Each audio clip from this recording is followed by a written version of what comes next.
First of all, everybody understands graphite in a certain way. It has this sort of universal appreciation. When we talk about charcoal, I'm certain that there are individuals in the audience here, even, not to mention in the diaspora of working artists today, that may be a little foggy on exactly how to use charcoal. But in graphite, we all know it. We've worked on it for years. And yet there are certain exponents of graphite that are profoundly gifted in it. There are people that stand as, I would call them titans of graphite ability, the way that they embody the use of this material that I think could continue to empower people.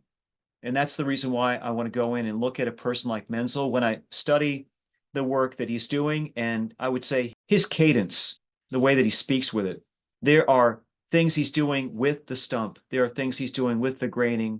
There are characteristics of a kind of a softer treatment in through here, as well as other edge work that he's doing that is nothing short of astounding. And I continue to go back to Menzel because I see his work in that transcendent way. I've got kind of a neat analogy, which goes a little outside of Menzel, if you humor me for a minute.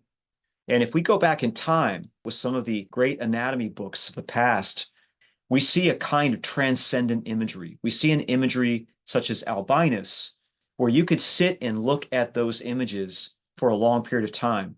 And irrespective of what the text is saying to you, you could look at what they did with the scapula. Why did they turn the coracoid a certain way?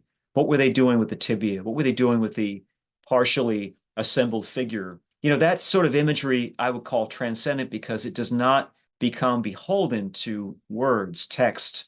It has its own mysterious attributes. And that's how I see Menzel. Menzel to me is somebody who feeds the graphite intrigue in a unique way. And even when I'm looking at the image on the left, I think I took this in Sotheby's because I was quietly yearning to buy it. I couldn't convince my wife to take the dive, but there's always the future, right?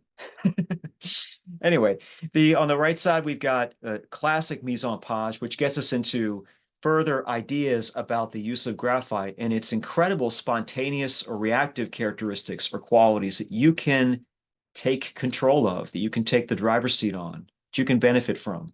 That combined with linear, pure line characteristics, things that graphite's amazing for. That's why I want to look into what Menzel has to offer and how we could have a meaningful conversation about that in the workshop setting.